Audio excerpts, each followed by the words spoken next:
দালালদের পক্ষ নেবার 2024-এর ডিসেম্বর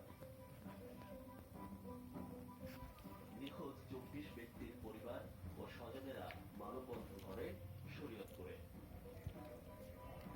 অবৈধ পথে বিদেশ পাড়ি দেয়া মানুষগুলোর সন্ধান পেয়ে তারা আবেদন করে জেলা প্রশাসক, পুলিশ সুপার থেকে শুরু করে প্রবাসী কল্যাণ মন্ত্রণালয়ে।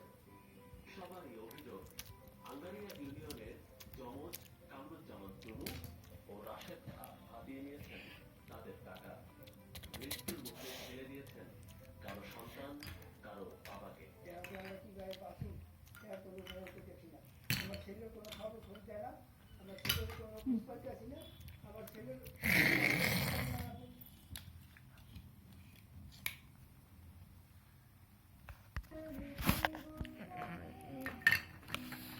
না